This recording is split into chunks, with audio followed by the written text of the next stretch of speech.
इसमें देखो ठोस, द्रव और गैस के विषय में है। तो ठोस, द्रव और गैस, तो सबसे पहले इसमें क्या है कि इन तीनों को अगर लिया जाएगा, इसमें ठोस, द्रव और गैस, तो यहाँ पे हम लोग ये देखते हैं कि इसमें होता है एक आपका आयतन होता है और एक आकार।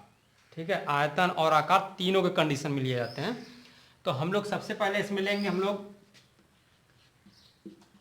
आयतन, और ये हो गया आपका आकार। अब इस ठोस में क्या होता है ना कि आयतन और आकार दोनों ही निश्चित होते हैं। जैसे हम किसी भी, जैसे मान लेते किसी पत्थर को ले लेते हैं, तो पत्थर एक प्रकार का सॉलिड होता है ना। तो सॉलिड होता है, तो क्या आप उसके आकार को चेंज कर सकते हैं? वो फूट जाएगा पर चेंज नहीं होगा उसका, क्योंकि उसके जितने कुछ पार्ट्स होंगे जो, या तो उसके कुछ भी हिस्सा होगा वो टूट के अलग हो जाएगा, पर वो दबेगा नहीं। ठोस में क्या होते हैं कि ठोस में आपको एक तरीका मिलेगा कि उसका आयतन भी निश्चित होता होगा और आकार भी क्या होता है, निश्चित होता है। फॉर एग्जाम्पल किसी भी ईंट को ले लीजिए, कोई भी एग्जाम्पल ले लीजिए, लोहा को ले लीजिएगा, उसका आकार और आयतन दोनों ही क्या होते हैं, निश्चित होते हैं। इस बात को ध्यान रखना है हमें, ठीक है। तो यहाँ पे ये समझ में आ गया होगा कि ये आयतन और आकार दोनों ही क्या होते हैं, निश्चित होते हैं। ये समझ में आ गया मैटर। इसको हम लोग ठोस कहते हैं। अब दूसरी बात इसमें यह है कि द्रव किसे कहते हैं। द्रव में क्या होता है, देखिए द्रव का मैं बता रहा हूं, इसमें भी आपको देखने को ये मिलेगा आयतन, ध्यान देना, आकार, बस इन्हीं दो की मैं बात कर रहा हूं। इसमें आयतन में क्या होता है, यदि आप द्रव मान लेते हैं कि अगर आप गिलास में एक गिलास पानी लिए हैं, ठीक है, हमने ले लिया एक गिलास पानी, तो एक गिलास पानी, तो एक गिलास का जो गिलास होता है उसका शेप कैसा होता है, आकार कैसा होगा,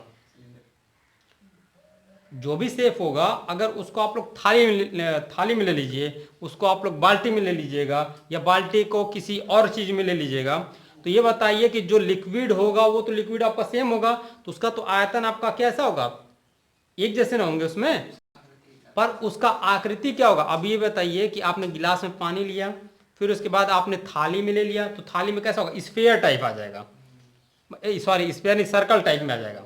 तो सर्कल में आ जाएगा तो उसका आकार तो चेंज हो गया ना इसमें। तो मतलब हमको इससे ये समझ में आ गया कि आयतन निश्चित होता है पर आकार क्या हो जाता है, अनिश्चित होता है। इसको हम लोग क्या कहते हैं, द्रव कहते हैं। उसको हम लोग क्या कहते हैं, द्रव। तो इसमें आपको ये समझ में आ गया होगा कि ये इसमें तो चाहे आयतन, द्रव तो आपका है, तो द्रव किसी भी चीज में लोगे तो उसका केवल क्या बदलेगा, आकार बदलेगा, आयतन आपके क्या होंगे उसमें, वही होंगे। ठीक है, ये मैटर समझ आ रहा है कि नहीं आ रहा है। तो हमको करना क्या होगा, इसमें आयतन आपको कितना हो जाएगा, निश्चित, और ये आकार क्या हो जाएगा, अनिश्चित हो जाएगा। ठीक है, अनिश्चित। अब यहां पे गैस में क्या होता है, गैस में ये होता है कि आकार और आयतन दोनों ही क्या होते हैं, अनिश्चित होते हैं। इसमें हमें ये देखना होगा क्योंकि यहां पे आयतन और आकार, ठीक है, ये दोनों क्या होते हैं, अनिश्चित होते हैं। ये मैटर समझा। तो हमने बताया इसमें कि आयतन गैस में भी बदलता है और आकार भी क्या होता है, उसका भी चेंज होता है। ठीक है, तो यहाँ पे हमें ये देखना होगा कि हमारा जो इसमें आयतन होगा ये तो चेंज होता है और आकार भी क्या होता है, वो भी चेंज हो जाता है। ठीक है, तो इसका मतलब कि आयतन और आकार दोनों ही क्या होते हैं, अनिश्चित होते हैं। दोनों ही क्या होते हैं, इसमें अनिश्चित होता है। ठीक है, अब इसमें हम लोग को करना क्या होगा, इसमें कि इसमें देखिएगा कि जो अवयवीय कणों की जो बीच की दूरियां होती हैं, अवयवीय कणों के बीच की दूरी मैं यहां पे लिख दे रहा हूं, अवयवीय कणों के बीच की दूरी। अब यहां पे आपको ध्यान देना होगा, ये सब के लिए मैं बता दे रहा हूं। इसमें अवयवीय जो कणों के बीच की जो दूरी होती है वो ठोस में काफी नजदीक होती है। ये ठोस में क्या होता है, काफी नजदीक होता है, माने काफी जो की क्या होता है,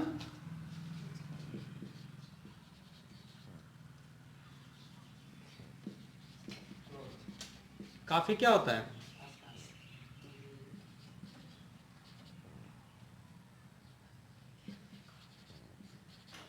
लिख लेना, पास होते हैं, या काफी जो अवयवी कणों की जो बीच की दूरियां होती है वो काफी नजदीक होती हैं, पास पास होती हैं। ठीक है, पास पास होती हैं, लिख लेना इसमें।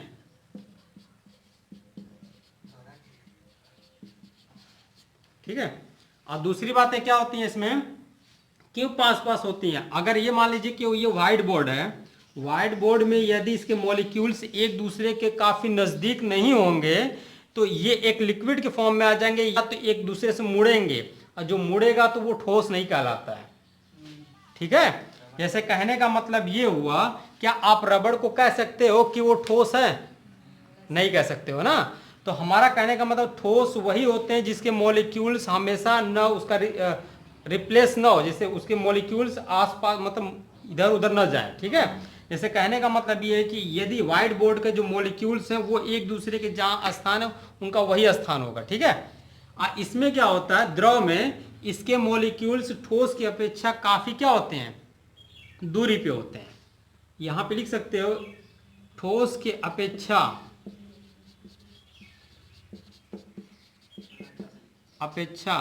क्या होता है, काफी दूर होता है।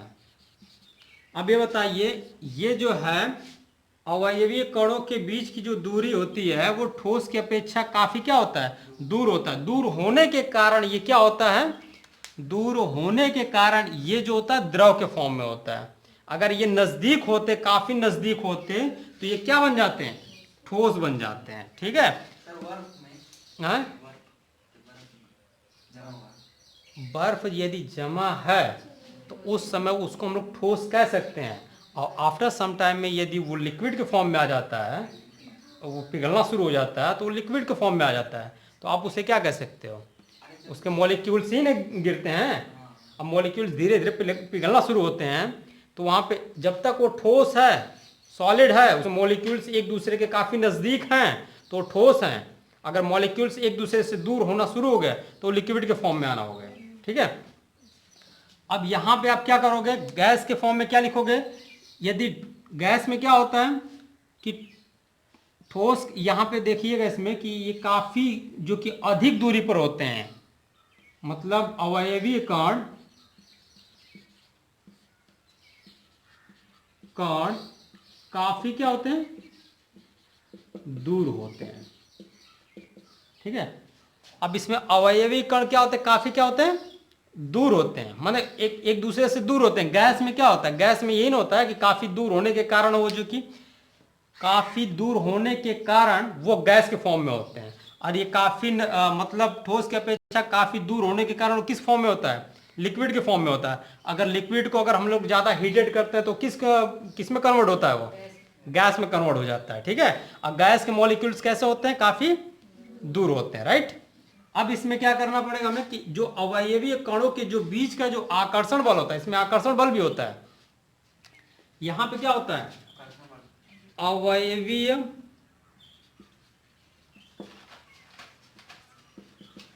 कणों के बीच का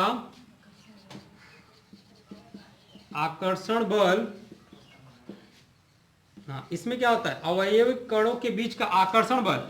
अब यहां पे ध्यान रख लेना कि जब ठोस में जो अवयवी जो कण होते हैं काफी नजदीक होने के कारण उनमें जो फोर्स होता है ना, अट्रैक्शन फोर्स, वो काफी जो है कि मतलब अधिक होते हैं, या अधिक होते हैं। ठीक है, आकर्षण बल अधिक होता है। इनके जो मॉलिक्यूल्स एक दूसरे के पास में होंगे तो काफी क्या होंगे, अधिक होंगे, और ये जो है कि ठोस की अपेक्षा क्या होता है, कम होता है। ठीक है, ठोस की अपेक्षा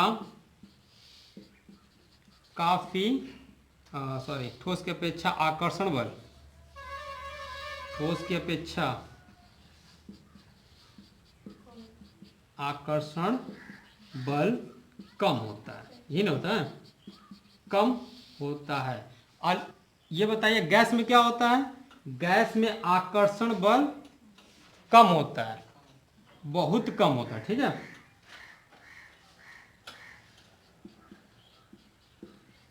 आकर्षण बल बहुत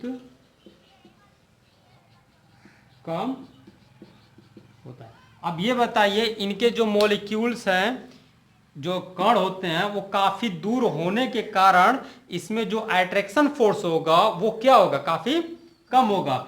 इसमें जो होता है थोड़ा सा नजदीक होने के कारण, मतलब ठोस की अपेक्षा थोड़ा सा कम होता है, ठीक है। अब पर ये नजदीक होने के कारण ये काफी क्या होते हैं? अधिक होते हैं, ठीक है, आकर्षण बल। अब इसमें ध्यान देना होगा कि इसमें जो होता है एक रेखीय गति होती है, ठीक है। रेखीय गति नहीं होती है। माने क्यों नहीं होता है? अगर ठोस को ऐसे रख दिया जाएगा एक जगह तो क्या ये मूविंग करेगा? नहीं करेगा। इस बात को ध्यान रख लेना। अगर हम इसको रख देंगे तो क्या ये एक दूसरे के मतलब इधर उधर जाएगा? ये नहीं जाएगा। तो इसको हम कह सकते हैं कि इसमें रेखीय गति नहीं होती है। ध्यान देना मेरी बात को, ये नहीं होती है। आप देखोगे तो नहर में पानी बहता रहता है, ठीक है, तो सिंपली आप कह सकते हो कि उसमें रेखीय गति होती है। जैसे अवयवी कणों में जो कि रेखीय गति होती है कि नहीं होती है, तो इसमें जो है कि अवयवी जैसे नहीं होता है, अवयवी कणों में रेखीय गति नहीं होती है। इसमें क्या होता है? अवयवीय कणों में रेखीय गति होती है, ठीक है। अवयव कणों में रेखीय गति क्यों होती है? क्योंकि ये लिक्विड के फॉर्म में है। आप नहर में देखते हो तो पानी बहता रहता है ना, तो उसके मॉलिक्यूल्स भी एक रेखीय गति में बहते रहते हैं, पर काफी कम होता है। इसमें क्या होता है? काफी कम होता है। यहाँ पे कम कर दीजिएगा, रेखीय गति कम होती है, कम होती है, ठीक है।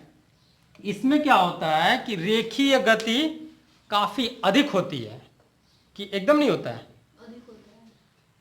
ठीक है। हाँ, इसमें कम होती है पर इसमें अधिक होता है, ठीक है। क्योंकि ये गैस, जैसे हवाएं बहती है, तूफान आता है, तो देखते नहीं हो कि उसको मॉलिक्यूल्स एक दूसरे में रेखीय गति के फॉर्म में, जो कि लीनियर मोशन के फॉर्म में फ्लो करते रहते हैं, बहता रहता है ना। तो हम लोग उसको कह सकते हैं कि इसमें जो कि रेखीय गति बहुत काफी अधिक होती है। रेखीय गति काफी, ठीक है, रेखीय गति काफी अधिक होती है, ठीक है।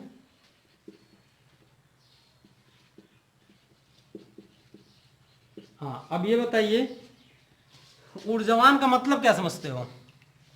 ठोस में ऊर्जावान, ऊर्जावान का मतलब ये होता है, ठोस जो ऊर्जावान का मतलब इसमें ये होता है कि ऊर्जावान इसमें कम होता है। ठोस में ऊर्जावान का मतलब काफी एनर्जी इसमें नहीं होती है। इसमें यदि आप नहर में जाओगे ना, अगर बहता हुआ जल है, उसके अंदर एक बार लात डालना, देख लेना वो खींचते हुए निकल जाएगी बाहर, आपको बहा कर लेकर चली जाएगी। इसके मतलब ये हुआ कि ठोस की अपेक्षा द्रव में काफी ऊर्जावान होता है। ठोस की अपेक्षा द्रव में काफी ऊर्जावान है ना, तो ये हम कह सकते हैं, यहां पे लिख लेना, ये ऊर्जावान कम है, ऊर्जावान, ठीक है, कम होती है, ठीक है। अब यहां पे लिखोगे कि ठोस की अपेक्षा, यहां पे लिख लोगे ठोस की अपेक्षा काफी अधिक ऊर्जावान ना, अधिक ऊर्जावान है। कहने का मतलब ये होगा कि ठोस और द्रव को आप लोग लेंगे तो ठोस एक जगह स्थिर रहता है, ठीक है, अस्थायी रूप से हम कह सकते हैं। और द्रव को अगर लेंगे, अगर बहता हुआ जल है, उसमें यदि कोई भी चीज फेंकोगे तो वो बहा कर लेके क्या आती है? चली जाती है। तो हम इसको कह सकते हैं कि ये जो है कि कम है, और इसमें क्या होता है? ठोस की अपेक्षा थोड़ा सा अधिक होता है, और इसमें बहुत ज्यादा होता है। ये ऊर्जावान क्या होता है? काफी मात्रा में होता है। यहाँ पे लिख लेना, ऊर्जावान क्या होता है? अधिक होता है।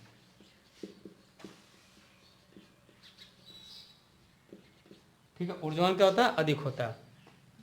अब एक और चीज है, ठोस क्या होता है, ठोस अस्थाई होता है, और ये क्या होता है, ठोस एक तरीके से अस्थाई होता है। ये क्या होता है, ठोस,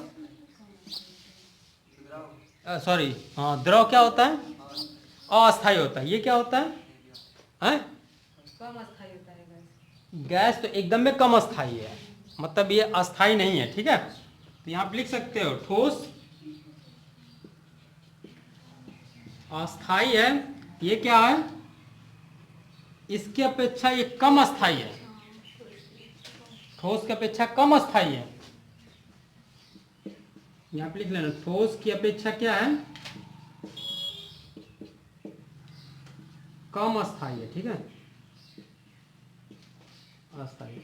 और ये क्या है, ये अस्थाई नहीं है। क्या लिखोगे इसे, लिख लो, ये सबसे कम अस्थाई है, ये सबसे कम अस्थाई है, ठीक है। तो यहाँ पे ठोस, द्रव और गैस के विषय में तीनों में मैंने डिफरेंट बता दिया, ठीक है। इसको एकदम याद कर लेना, इनमें से क्वेश्चन एकदम एकदम आपके एकदम कंफर्म जो कि बनते हैं, इसमें से एकदम श्योर मैं कह रहा हूँ कि कंफर्म अगर क्वेश्चन आएगा ठोस, द्रव, गैस से, तो कंफर्म क्वेश्चन आपके एग्जाम में पूछे जाते हैं। इसीलिए हम कह रहे थे इसको टेक्निकल तरीके से याद कर लो ना। टेक्निकल में क्या है, इसको आप ठोस के मॉलिक्यूल्स पास पास होते हैं, जिसके कारण हम पास पास होने के कारण इसमें जो कि अट्रैक्शन फोर्स काफ़ी अधिक होता है, मैंने ऐसे बताया था अभी जस्ट, और अट्रैक्शन फोर्स काफ़ी अधिक होता है। और ठोस में जो कि मॉलिक्यूल्स जो कि काफ़ी नज़दीक होता है ना, जिसके कारण उसको हम लोग ठोस कहते हैं, सॉलिड कहते हैं। और गैस में क्या होता है, ठोस की अपेक्षा मतलब ठोस में क्या होता है, जो अवयवी कण होते हैं वो थोड़ा दूर होते हैं ठोस की अपेक्षा, जिसके कारण वो लिक्विड के फॉर्म में होता है। इसमें अट्रैक्शन फोर्स क्या होता है, ठोस की अपेक्षा काफ़ी कम होता है, और ये जो होता है ठोस की अपेक्षा कम अस्थाई है, ठीक है। और यहाँ पे लिख सकते हो कि इसमें जो कि अट्रैक्शन फोर्स जो होता है बहुत ही कम होता है। क्यों होता है, क्योंकि इसके मॉलिक्यूल्स जो है कि काफ़ी दूरी पे होते हैं, जिसके कारण इसका अट्रैक्शन फोर्स क्या होता है, कम होता है। और इसमें जो होता है कि ऊर्जावान जो कि सबसे अधिक होता है। जानते हो ना, तूफान आता है तो काफ़ी जो है कि घरों को गिरा देता है, तो जिसके कारण ये आपके लिए बेटर होता है, ठीक है। भूलना मत इसे, कोई दिक्कत है क्या अभी।